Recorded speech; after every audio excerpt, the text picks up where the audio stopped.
Terus mungkin sampai nanya, gimana Gus L, gimana cara saya untuk mengetahui apakah dia orang mukasafah, apakah dia orang torikoh, hakikat, marifat, apakah dia orang punya ilmu kontak batin yang bisa membuat ini contoh, apakah dia punya ilmu nujum. Menurut saya kuncinya mudah.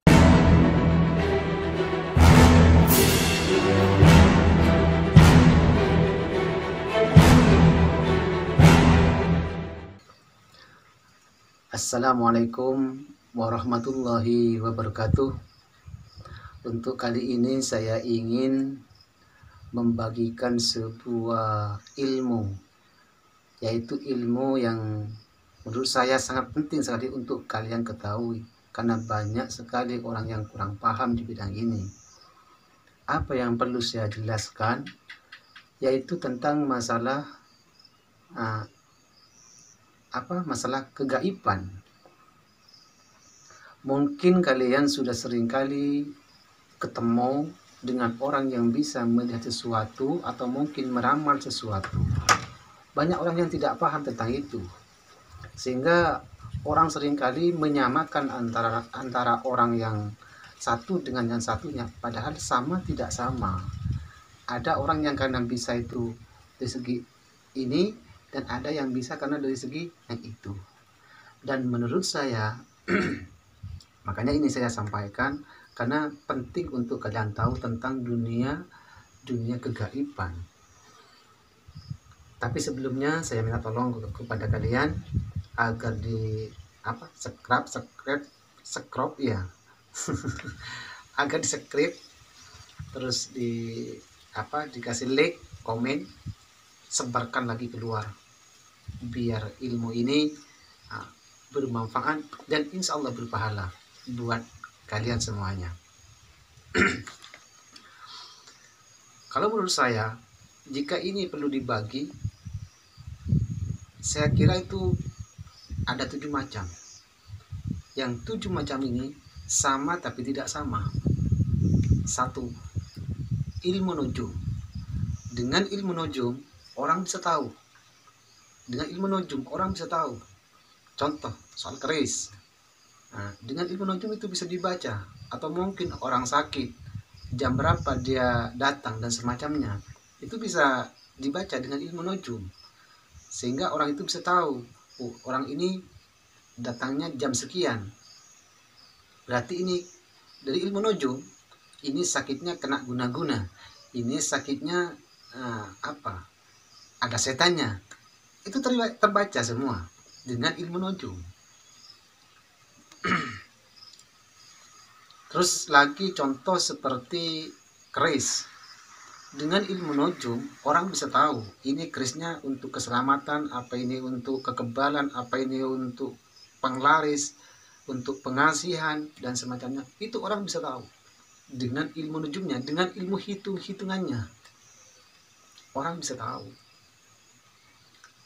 Nah, ini yang banyak orang yang kurang paham.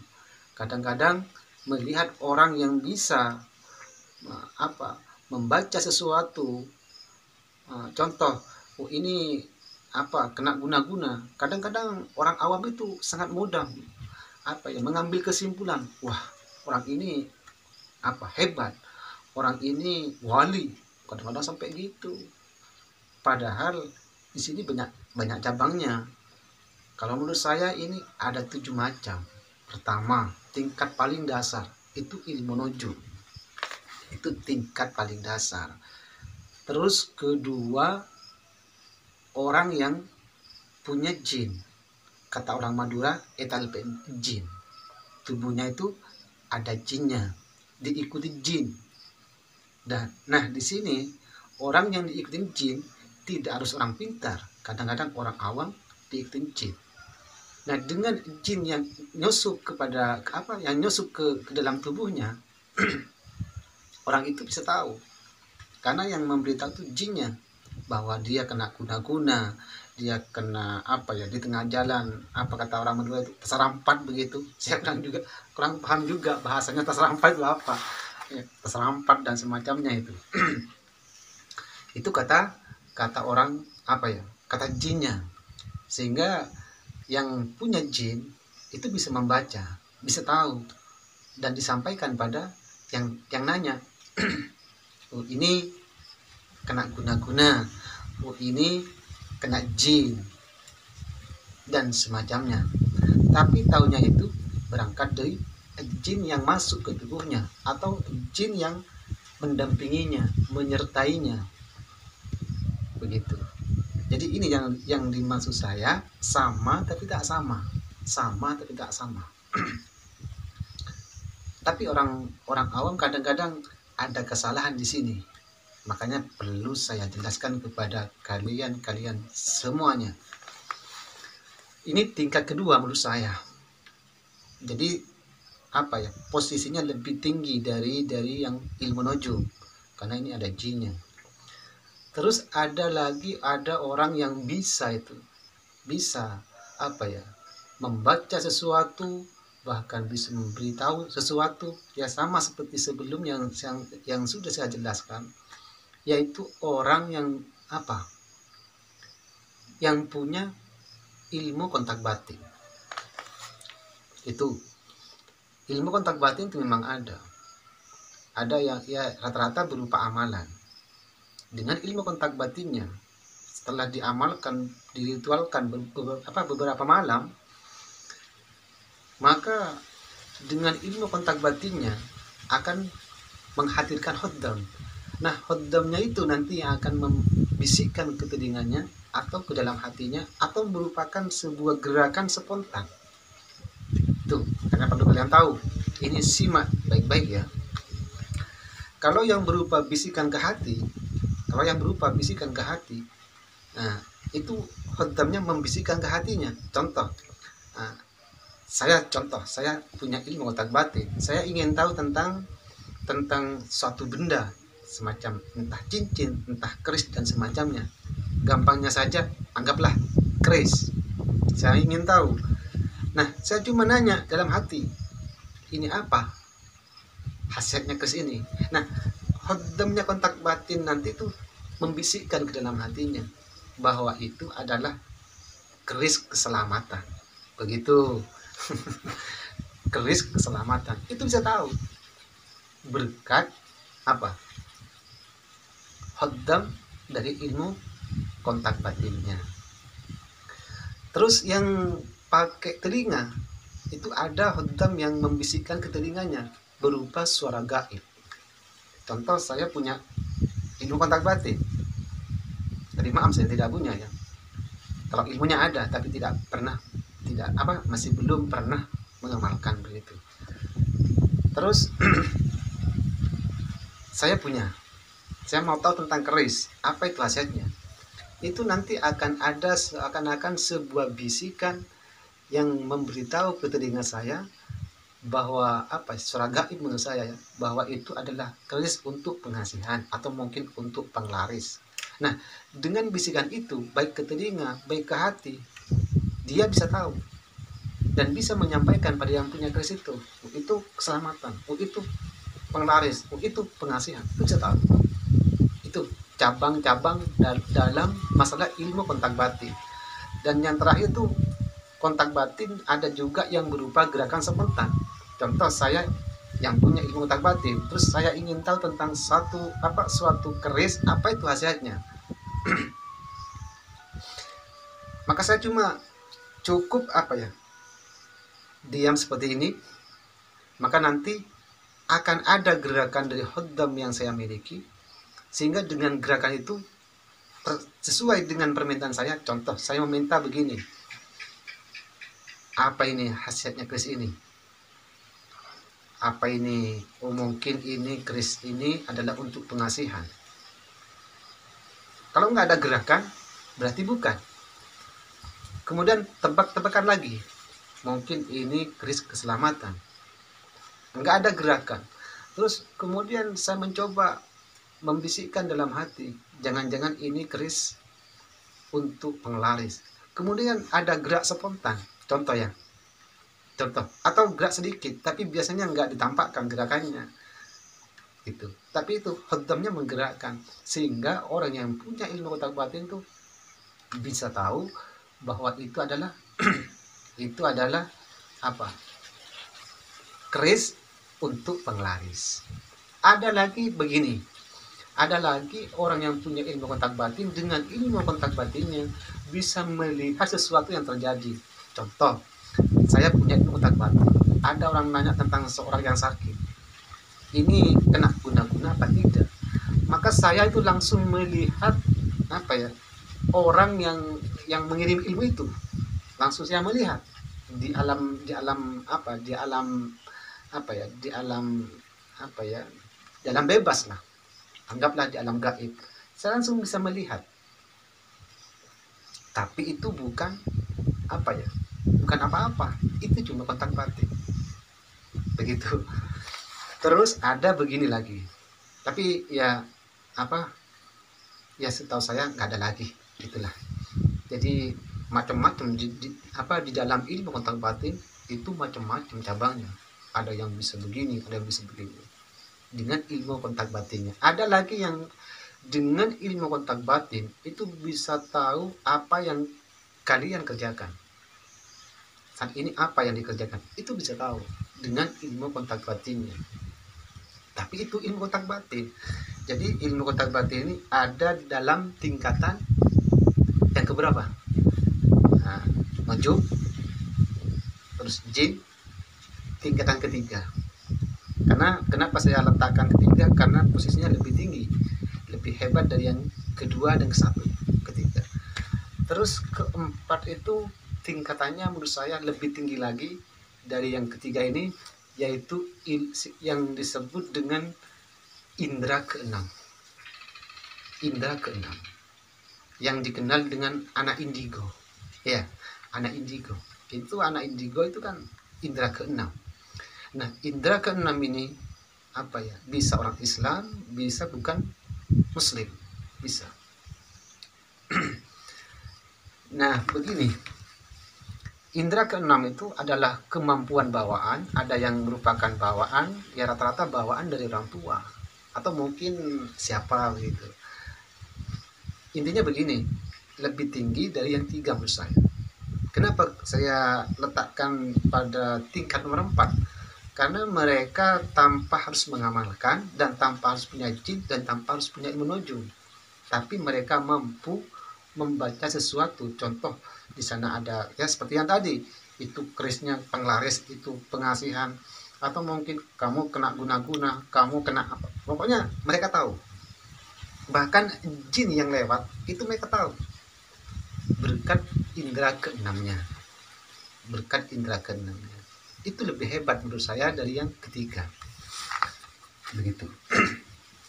Itu tingkat yang keempat, indera keenam. Ya, indera keenam itu ya hebat memang, banyak di Indonesia, bahkan di luar Indonesia juga banyak orang yang memiliki indera keenam.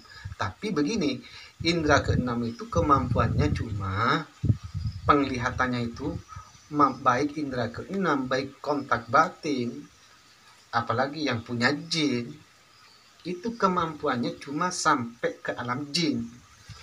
Pandangannya itu cuma tembusannya itu mampu ke alam jin.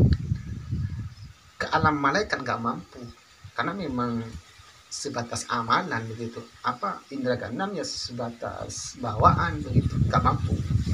Itu menurut saya nggak mampu ke alam malakut. Itu yang nomor 5, tingkatan nomor 5. Ada lagi tingkatan yang ke-6, yaitu mukasyafah.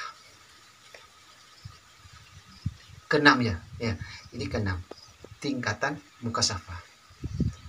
Orang mukasyafah itu kalau dalam bahasa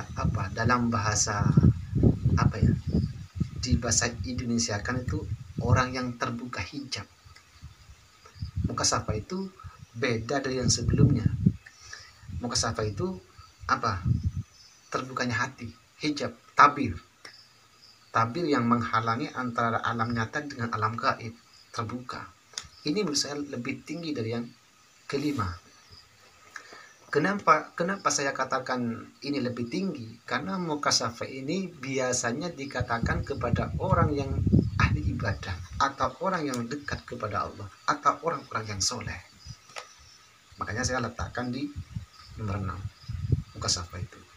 Jadi tingkatan mukasyafah menurut saya lebih tinggi dari yang 5. Dari yang jin, nujum, dari kontak batin, dari apa lagi? Dari indra keenam. Mukasyafah. Karena mukasyafah ini tidak bisa di bahasa mukasyafah itu tidak bisa diletakkan bukan tidak bisa. Biasanya bahasa mukasyafah itu diletakkan kepada orang-orang yang soleh, yang rajin ibadah, yang dekat kepada Allah, yang sudah banyak ibadah lah begitu. Artinya jarang. Artinya kalau mukasyafah itu dibahasakan pada orang yang punya indera keenam atau kepada orang yang punya kontak batin, lepas kayaknya. Karena dalam kitab bahasa mukasyafah itu yang sering disampaikan sama ulama, letaknya itu pada orang-orang yang soleh, atau orang-orang yang takwa, atau orang-orang yang mukmin, begitu. Itu nomor 6. Mukasyafah itu tingkatan thariqah menurut saya. Thariqah. Jadi lebih tinggi. Kalau semacam kontak batin itu tingkatan syariat. Kalau mukasyafah itu sudah tingkatan thariqah menurut saya. Andaikan kembali kepada tauhid ya, tingkatan thariqah itu mukasyafah itu tingkatan thariqah. Dan untuk yang terakhir menurut saya itu yang nomor 7. Yang terakhir itu tingkatan hakikat. Tetap juga dinamakan mukasyafah, tapi lebih dalam dari mukasyafah. Mukasyafah itu kemampuannya tergantung makomnya atau tergantung dekatnya kepada Allah. Mukasyafah itu. Karena orang hakikat juga mukasyafah, orang ma'rifat juga mukasyafah. Orang thariqah juga mukasyafah. Tapi mukasyafahnya bertingkat di sini. Ini ya. Jadi kalau masih dalam tahap thariqah, mukasyafahnya itu sudah bukan cuma mampu melihat ke alam jin, tapi juga mampu ke alam malakut, tapi masih terbatas. Kemampuannya masih terbatas. Begitu.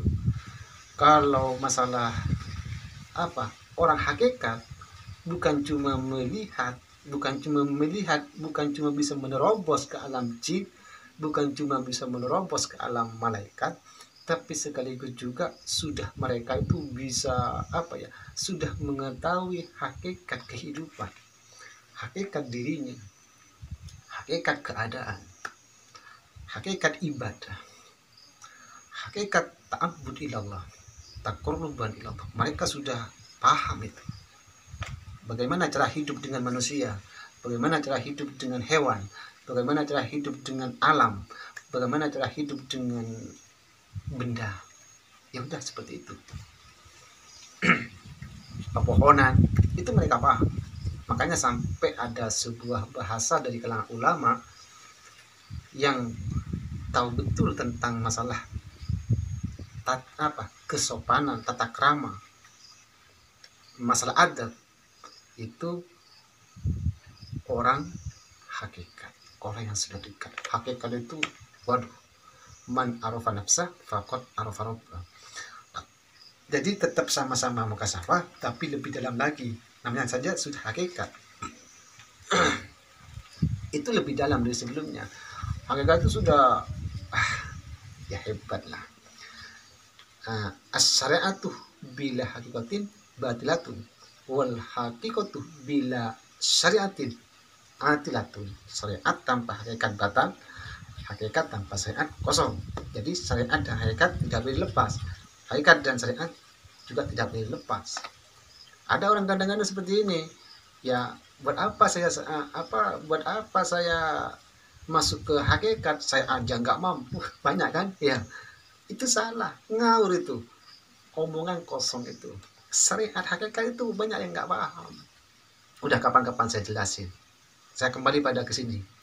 Kembali lagi ke permasalahan yang saya bahas ini. Jadi orang hakikat dan makrifat itu sudah nyatu. Lebih-lebih orang makrifat kepada Allah itu sudah masuk ke dalam. Orang makrifat itu sudah hakikat kepada Allah Subhanahu wa Ta'ala, sudah paham lah tentang seluk-beluk kehidupan begitu. Nah, itu yang membedakan, dan itulah juga yang membuat orang awam bingung. Makanya kadang-kadang orang awam itu mudah sekali beranggapan, oh dia wali. Kenapa?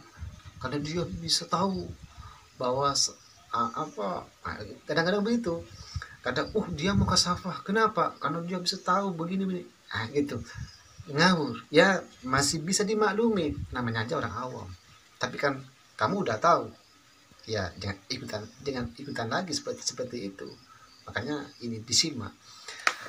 Nah, itu perbedaan antara mukasafah. Jadi yang paling tinggi derajatnya adalah mukasafah. Dan yang paling tinggi derajat mukasafah itu ada pada hakikat dan ma'rifat. Apa perbedaan antara orang mukasafah yang masih thariqah dan mukasafah yang sudah hakikat ma'rifat? Seperti apa yang dikatakan oleh ulama, al-kasif la kasifalah. Orang mukasafah itu yang sudah full mukasafahnya itu kembali ke awal, kepribadiannya itu kembali ke awal, seakan-akan itu kembali ke sehat kembali. Itu paham sampean? Jadi orang yang sudah full mukasafahnya, hakikatnya, makrifatnya itu kembali ke nol, kembali. Ibarat orang pintar, saking pintarnya kembali ke bodoh lagi. Begitu. Itu orang hakikat dan orang makrifat.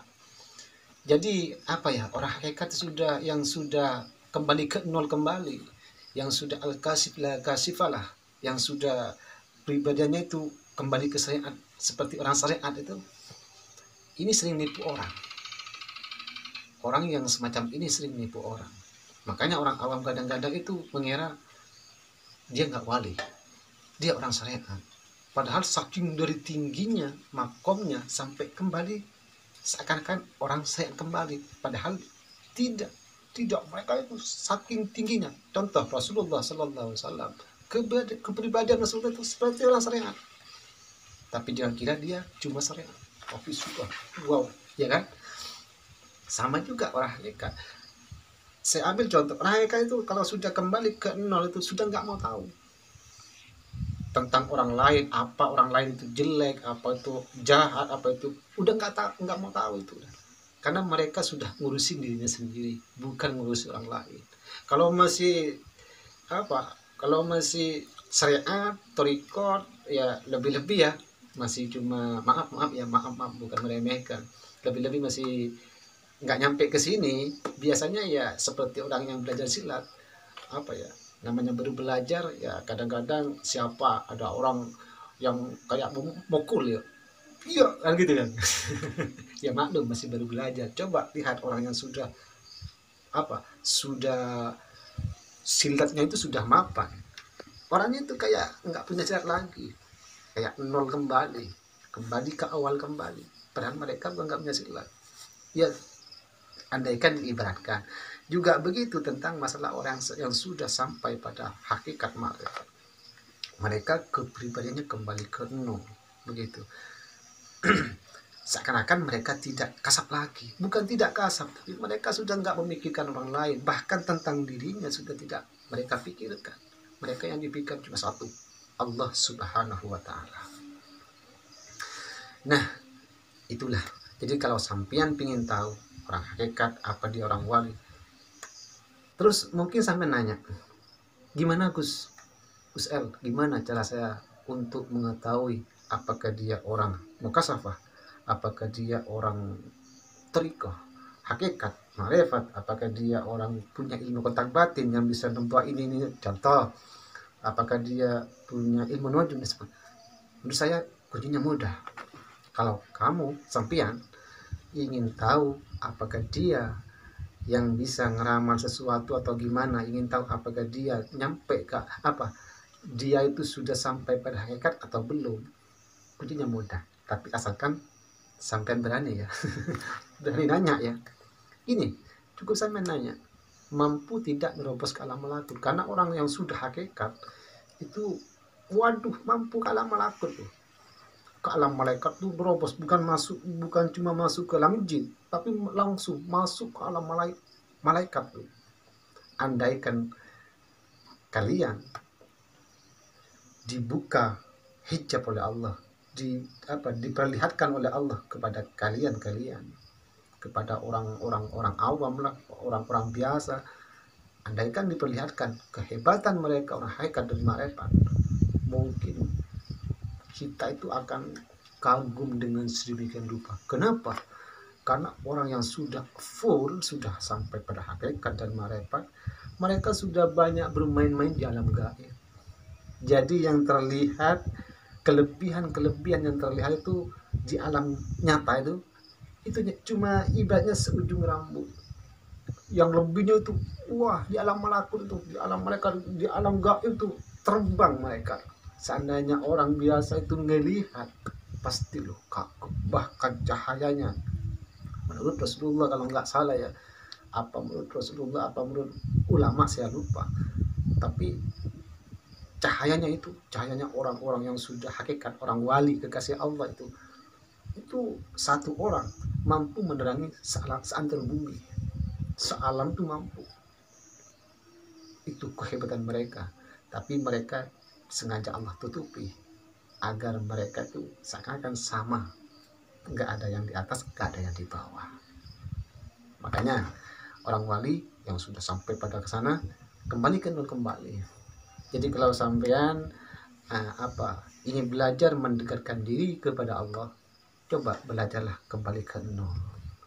Jangan hanya gara-gara sampean nanti punya ilmu nujum, punya ilmu mukasyafah, ilmu kontak batin, ya jangan suka dipakai. Mungkin sampean dengan mendengarkan apa yang saya sampaikan, mungkin sampean ada keinginan, wah, andaikan saya bisa melihat ke alam gaib, enak ya. Jangan berandai-andai. Udah, sebetulnya nggak ada apa-apa. Syukuri apa yang sampean punya, itu syukuri.